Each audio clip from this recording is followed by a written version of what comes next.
शहबाज विनोद में मैं से विनोद आज फिर आपके सामने हाजिर हूँ। चर्चा वही जो आप कर रहे हैं पूरे देश में हो रहा है, बल्कि अब अंतर्राष्ट्रीय स्तर पर भी कर्नाटक चुनाव परिणाम को लेकर अनेक तरह की चर्चाएं शुरू हुई हैं, जिसमें लगभग मरणासन कांग्रेस को संजीवनी मिलने से लेकर उनके कार्यकर्ताओं नेताओं में आई नई ऊर्जा और उनकी जो अब पहल शुरू हुई है आगे बढ़ने की, उस पर चर्चा हो रही है। और अब तक स्वयं को अजेय मान चुके भारतीय जनता पार्टी की जो पराजय का सिलसिला शुरू हुआ हिमाचल के बाद, अब यह कर्नाटक, इसका असर निश्चय ही अब कुछ माह पश्चात होने वाले लोकसभा चुनाव पर पड़ेगा। 2024 के लोकसभा चुनाव पर पड़ेगा, इसमें कहीं कोई दो मत नहीं है। सारे राजनीतिक विश्लेषक इस पर, इस बिंदु पर एक मत है। कितना पड़ेगा, किस रूप में पड़ेगा, यह विवाद का विषय है। इस पर अलग अलग विचार प्रकट किए जा रहे हैं, लेकिन वह चुनाव 2024 का लोकसभा चुनाव हिमाचल और विशेषकर कर्नाटक विधानसभा चुनाव परिणाम से प्रभावित होगा। और कर्नाटक में हुआ क्या, जरा आप ध्यान रखें, वहां कांग्रेस सिर्फ जीती नहीं, सिर्फ कांग्रेस की जीत नहीं हुई, प्रचंड जीत हुई। इसकी कल्पना किसी ने नहीं की थी। आप ध्यान दीजिए, चुनाव पूर्व बल्कि मतदान पूर्व ओपिनियन पोल हुए थे, विभिन्न खबरिया चैनलों ने करवाए थे। मतदान पश्चात तत्काल शाम को 5 बजे से एग्जिट पोल्स भी शुरू हो गया था। उसमें यह तो दिखलाया गया था कि कांग्रेस की स्थिति बेहतर है भारतीय जनता पार्टी के मुकाबले, लेकिन इतने बेहतर सिर्फ एक खबरिया चैनल, एक पत्रकार के नाते, क्योंकि मुझे खुशी होती है कि एक खबरिया चैनल आज तक ने सटीक एग्जिट पोल किया था, बल्कि जिस दिन ये आया था उस दिन कुछ लोग मुस्कुराए थे हमारी अपनी बिरादरी के। उसका जो एग्जिट पोल का अनुमान था कांग्रेस के पक्ष में 122 से लेकर 140, बाकी किसी भी खबरिया चैनल ले लो, लोग बढ़त बता रहे थे कांग्रेस के पक्ष में, लेकिन यह संख्या 122 से 140 सिर्फ आज तक चैनल ने बताया था, इसलिए उससे बधाई। उनकी जो टीम है और जिस संस्था से उनकी सहायता ली उन्होंने, जो सर्टिफिकेट एग्जिट पोल करवाया, वो सभी साधुवाद के पात्र हैं। यह एक पत्रकारीय धर्म का निर्वाह हो, वस्तु स्थिति अर्थात सच्चाई से अपने पाठकों को, अपने दर्शकों को अवगत कराना, जो काम उन्होंने किया। बहरहाल अब वहां कांग्रेस की जीत हो गई है।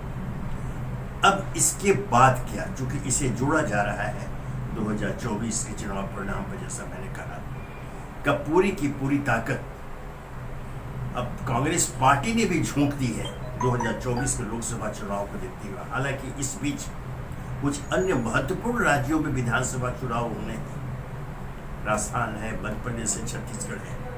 यहाँ मैं यह बता देना चाहूँगा और आपको ध्यान में होगा कि पिछले विधानसभा चुनाव में इन तीनों राज्यों में, राजस्थान, मध्य प्रदेश, छत्तीसगढ़ में कांग्रेस की सरकार बनी थी। मध्य प्रदेश में तोड़ फोड़ कर, बल्कि वो जो बड़ा एक प्रचलित शब्द हो गया ऑपरेशन लोटस, उसे चला करके वहाँ तोड़ फोड़ किया गया और भारतीय जनता पार्टी ने अपनी सरकार बनाई कांग्रेस की सरकार गिराकर। लेकिन राजस्थान और छत्तीसगढ़ में आज भी कांग्रेस की सरकार है।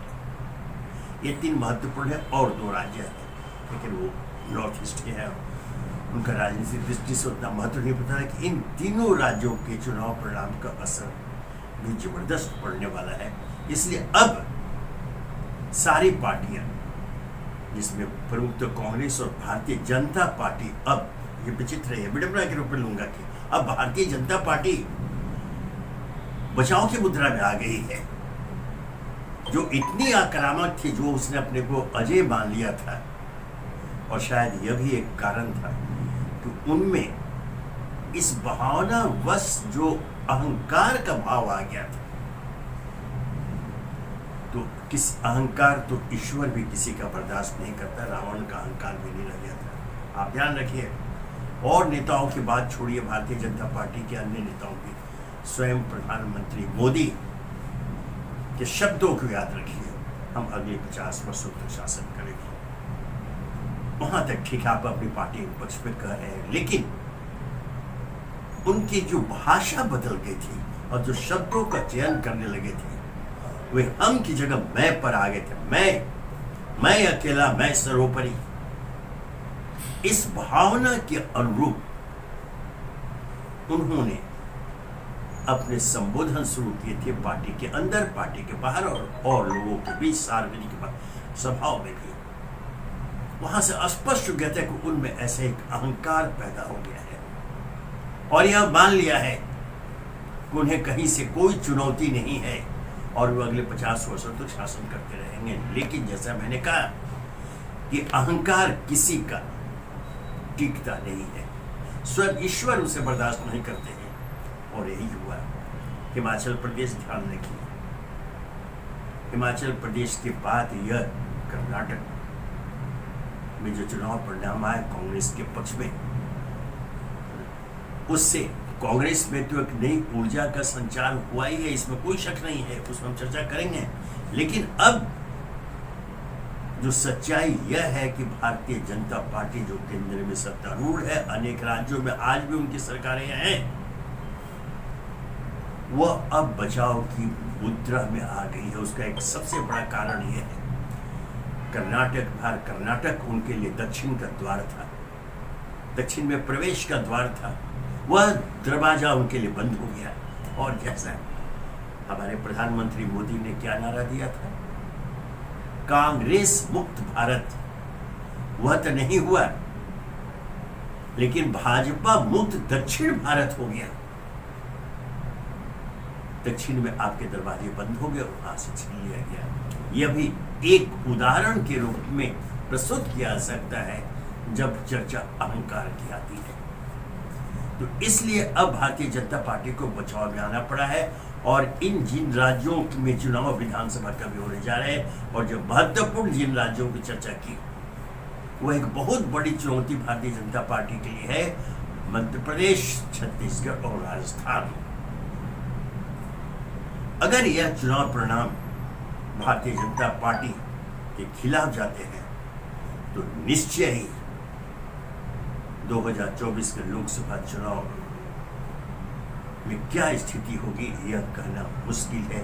हालांकि उसमें एक यद्यपि लगा हुआ है, और वह यद्यपि है विपक्षी दलों के बीच एकता की, एकजुटता की, जो कि इस कर्नाटक चुनाव के बाद एक यद्यपि हुआ है कि वह जो प्रयास चल रहे थे विपक्षी दलों को एक मंच पर लाने के, एकजुट होने के, कर्नाटक चुनाव में भारतीय जनता पार्टी की हार के बाद उस प्रयास पर गति आई है, उन्हें एक नई ऊर्जा मिली है, उनमें एक नया उत्साह आया है, और वे लगभग आश्वस्त हो चुके हैं कि एकजुट होकर भारतीय जनता पार्टी को हराया जा सकता है, उस भारतीय जनता पार्टी को जिससे स्वयं को अजय घोषित कर रहा है। यह एक बहुत बड़ी बात है, और यहाँ स्थिति अत्यंत ही दूसरी है। चूंकि पिछले कुछ अवसर पर मैं इस कार्यक्रम में बतला चुका हूं, जो मेरे अपने सूत्र हैं, जो मेरे अपने संपर्क हैं, सत्ता के बीच, सत्तारूढ़ दल के बीच, जानकार पत्रकारों के बीच, जानकार राजनीतिक विश्लेषकों के बीच, उनसे यह पता लगता रहता था कि भारतीय जनता पार्टी के अंदर भी एक वर्ग ऐसा तैयार हो चुका है जो अत्यंत ही आशंकित है, आज भी है, कि अगर वर्तमान सत्ता, केंद्र की सत्ता की बात कर रहा हूं, तीसरी बार सत्ता में आती है तो फिर स्वयं लोकतंत्र के स्वरूप में बदलाव शुरू हो जाएंगे। जिस लोकतंत्र के नाम पर हम विश्व गुरु बनने का स्वप्न देखते हैं और दावा ठोकते हैं, जो एक सफल लोकतंत्र पिछले 7 दशकों से अधिक से हमारे देश में चल रहा है और जिसके अंतर्गत एक विश्व मिसाल है। हमारे यहाँ लोकतांत्रिक प्रणाली से चुनाव होते हैं और शांति पूर्वक सत्ता हस्तांतरण भी हुआ करते हैं। पराजय की स्थिति में सत्तारूढ़ दल पीछे पांव रखती है और विजयी दल सत्ता की कुर्सी पर बैठता है। कहीं कोई हंगामा नहीं होता। यह एक मिसाल है भारतीय लोकतंत्र की सफलता की। तो यह सवाल उठता है और क्यों उठता है, और मैंने बात की ये स्वयं भारतीय जनता पार्टी अर्थात सत्तारूढ़ दल के अंदर आखिर ऐसा वर्ग क्यों खड़ा हो गया जो आशंकित है। अगर तीसरी बार उनके दल को सत्ता मिलती है तो लोकतंत्र के ढांचे पर प्रभाव होगा, उसकी नींव पर प्रभाव होगा, उस पर कुछ इस रूप में प्रहार किए जाएंगे तो वो कमजोर हो।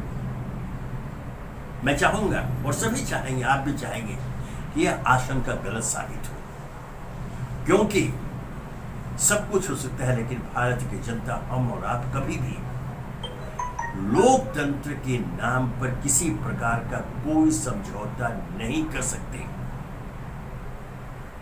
यह वह भारतीय लोकतंत्र है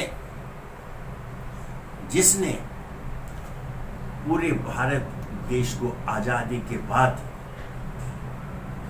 लोकतांत्रिक पद्धति से कदम ताल करते हुए आगे बढ़ते हुए विकास के नए नए आयाम ढूंढे हैं।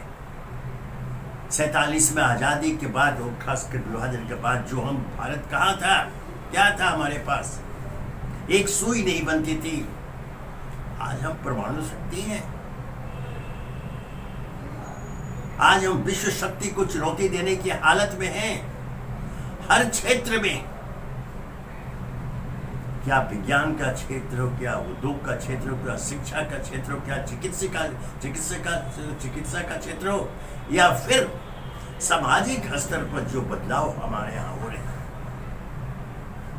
एक सामाजिक समन्वयता एक जो नई बयार हमारे यहाँ चली है। हालांकि इसमें कोई संदेह नहीं, कुछ ऐसे विदेशी ताकतें हैं जिन्होंने कोशिश की कि हमारे यहाँ सांप्रदायिक आधार पर सामाजिक विभाजन हो, ऐसी कोशिश की गई। इसमें कुछ राजनेताओं को, राजदलों को शामिल भी किया गया, हमारे यहाँ के लोगों को, लेकिन जैसे मैंने कहा कि हमारी जनता इसे बर्दाश्त नहीं करेगी। हम जिस सांप्रदायिक सद्भाव के अंतर्गत पिछले 75 वर्ष से अधिक हो गए, आज हम सफलतापूर्वक आगे चल रहे हैं और विश्व के लिए एक मार्गदर्शक की भूमिका में आ गए हैं, उस पर कोई समझौता संभव नहीं है। यह स्थिति ऐसे हालत में, इस जीत के बाद, कर्नाटक में कांग्रेस के जीत के बाद एक जो नई बात जो शुरू हुई है वो यह, जिस विपक्षी एकता के प्रयास जो हो रहे थे उन्हें जो गति मिली है, अब उन लोगों ने यह मान लिया है कि हाँ, भारतीय जनता पार्टी को पराजित करना असंभव नहीं है, वो पराजित होते हैं। अब उनके प्रयास में तेजी आई है, गति मिली है, उनमें एक नई ऊर्जा का संचार हुआ है, एक नए विश्वास का आत्मविश्वास पैदा हुआ है, जिसके आधार पर यह जो प्रक्रिया थी विपक्षी एकजुटता की और एकमत बनाने की, उसमें गति आई है। हम चाहेंगे कि उन्हें सफलता मिले, इसलिए नहीं कि वो भारतीय जनता पार्टी को पराजित करें। यहाँ दल विशेष की बात नहीं है, यहाँ लोकतंत्र की बात है। यह पुरानी कहावत है कि जो है power makes a man corrupt and absolute power makes absolutely corrupt. ये एक स्थापित पिछले लगभग 9 साल हो गए व्यक्ति है, इतने लंबे समय तक शासन में रहने के बाद, बल्कि यह तो एक परंपरा हो जानी चाहिए। एक कार्यकाल 5 वर्ष से अधिक, अगर अर्थात ज्यादा से ज्यादा 2 कार्यकाल के बाद सरकार में परिवर्तन हो, और जनता यह चाहती है, ताकि उनमें यह जो अजय वाली भावना है, जो तानाशाही की ओर ले जाती है, वह कभी पैदा नहीं हो। वह हमेशा लोकतंत्र के आधार पर जनहित में काम करने को विवश रहें। वह हमेशा इस बात को ध्यान में रखें कि जनता की निगाहें उन पर लगी हुई हैं, और उनके कार्यों के आधार पर ही आने वाले अगले चुनाव में जनता का समर्थन प्राप्त होगा, अन्यथा प्राप्त नहीं होगा। और यही स्थिति विपक्ष की होती है। एक मजबूत विपक्ष अगर अपने दायित्व का निर्वाह ईमानदारी के साथ करे, दलगत स्थिति, विचार, राजनीतिक विचारधारा सब अपनी जगह है, लेकिन सत्तारूढ़ दल की तरफ विपक्षी दल की भी एक मजबूत भूमिका है लोकतंत्र को जीवंत रखने में। अगर वह ईमानदारी के साथ अपनी इस भूमिका का निर्वाह करते हैं तो हमारा लोकतंत्र जीवित ही रहता है, जीवंत रहता है। और यह चुनौती वर्तमान में प्रमुख विपक्षी दल कांग्रेस की है। अतः उसने भी जो पहल की है, जो पहले इसकी आशा नहीं की जा रही थी, कि अन्य जो क्षेत्रीय दल हैं उन सबों को साथ मिलजुल कर एक मंच पर लाने की आशा है कि वो सफल होंगे। और यहाँ मैं यह बता देना चाहूँगा, ध्यान रखिए, यह काल्पनिक अवस्था है, लेकिन कभी कभी ऐसे सवालों के जवाब ढूंढे जाने चाहिए। कल्पना कीजिए कि 2024 के चुनाव में भारतीय जनता पार्टी केंद्रीय सत्ता से अलग होती है, उनकी पराजय हो जाती है, कांग्रेस के नेतृत्व में एकजुट विपक्ष सरकार बनाता है, वैसी स्थिति में क्या होगी? वह स्थिति भी लोकतंत्र के लिए एक बहुत बड़ी चुनौती होगी और एक बहुत बड़ी जिम्मेदारी होगी तब के विपक्ष अर्थात भारतीय जनता पार्टी, ध्यान रखें मैं यह बता रहा हूं, अगर वो सत्ता से बाहर होते हैं, लेकिन इस बीच में जिस प्रकार वो विश्व की सबसे बड़ी पार्टी बन चुकी है, राष्ट्रीय स्तर पर, तालुका स्तर पर उन्होंने जो मजबूत संगठन तैयार किया है, उसका लाभ उन्हें मिलेगा एक सशक्त विपक्ष की भूमिका अदा करने में। उनकी निगाहें लगी रहेंगी, चूंकि इतने दिन वो सत्ता में रहे हुए, सारी जानकारी उनके पास है।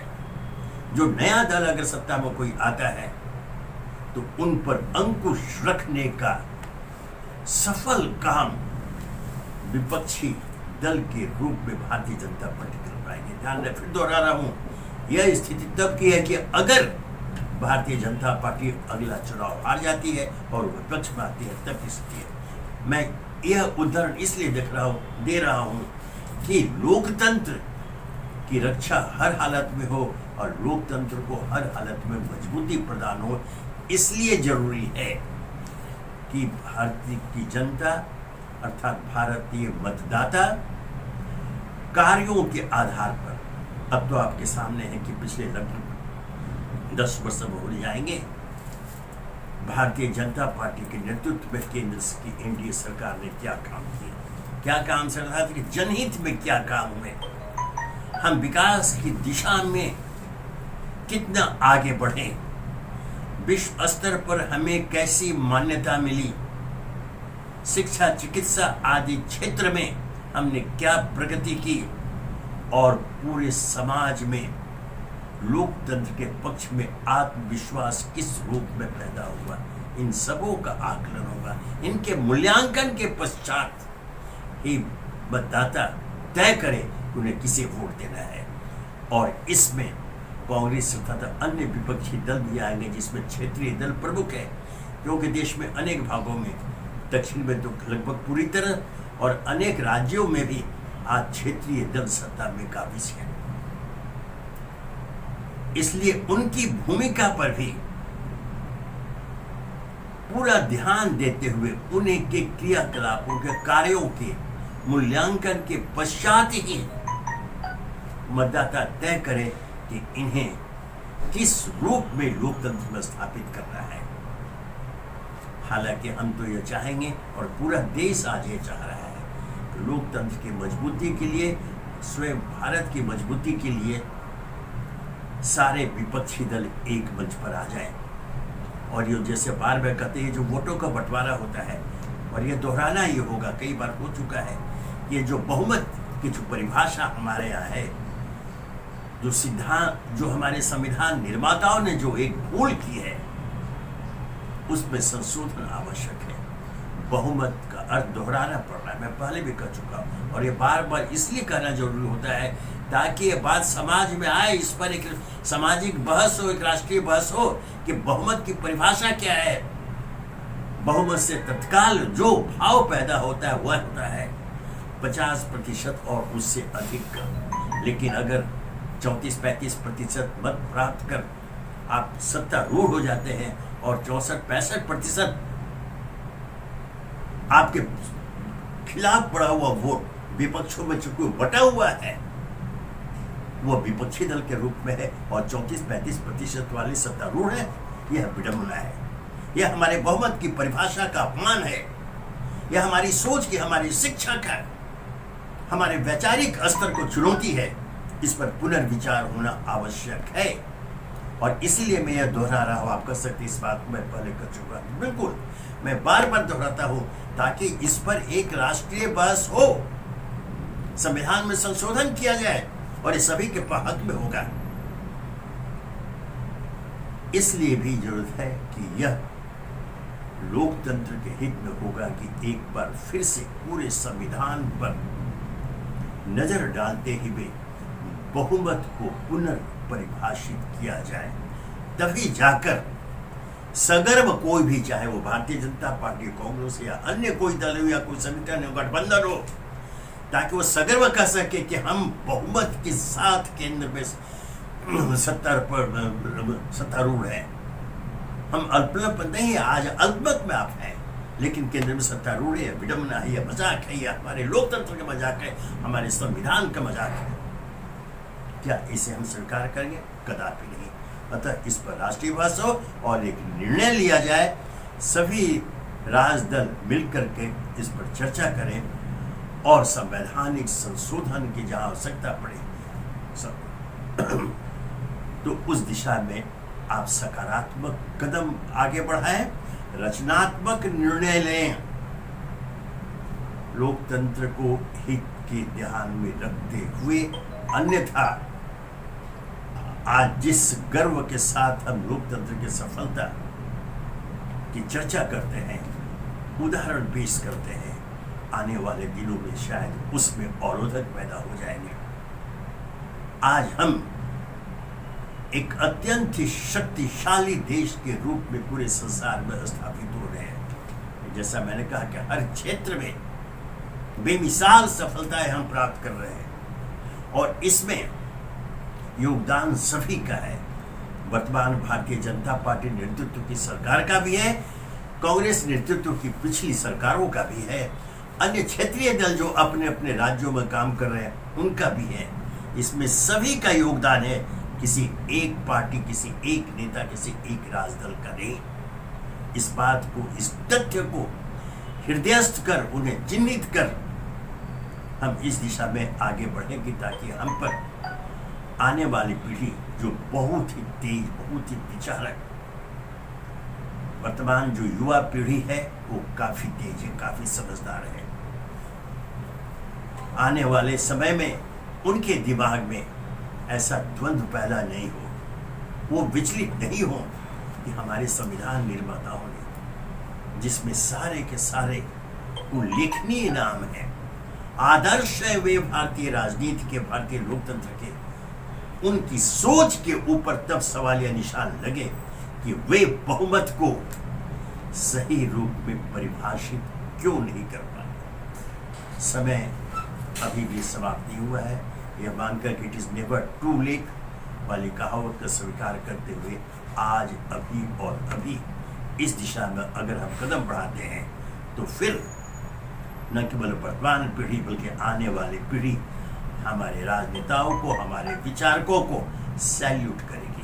धन्यवाद।